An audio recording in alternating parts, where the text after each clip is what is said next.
ఈరోజు మనం ఏంటంటే, మనం నోటి క్యాన్సర్స్ గురించి మాట్లాడుకుందామండి. నోటి క్యాన్సర్స్ ఎందువల్ల వస్తాయి?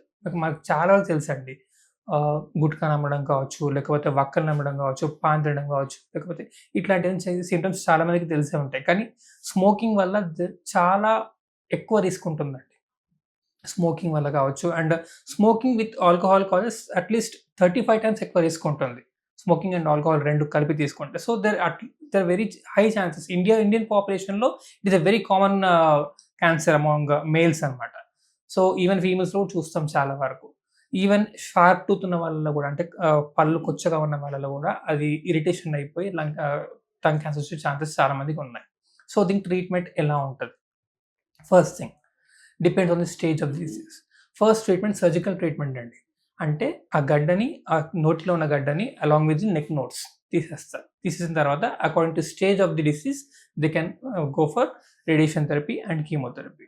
సో, దీంట్లో ప్రోగ్నోసిస్ ఎలా ఉంటది? అంటే ఈ ట్రీట్మెంట్ తీసుకోవడం వల్ల వాళ్ళ లైఫ్ ఎట్లా ఉంటది? సర్వైవల్ బెనిఫిట్ బావుంటది. వాళ్ళ క్వాలిటీ ఆఫ్ లైఫ్ కూడా చాలా బెటర్ ఉంటదండి. కాకపోతే based on the stage of the disease మళ్ళీ. Stage 1, stage 2 are better survived than stage 3 and stage 4. But there is a cure for oral cancers. కొంచెం క్వాలిటీ ఆఫ్ లైఫ్ తగ్గుతున్నా కూడా but there are many good techniques.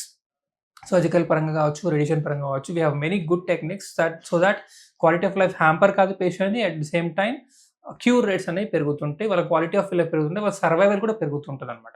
So, I encourage everyone not to fear about oral cancers. ఎక్కడ ఏమున్నా కానీ just come forward, meet your doctors and they will help you.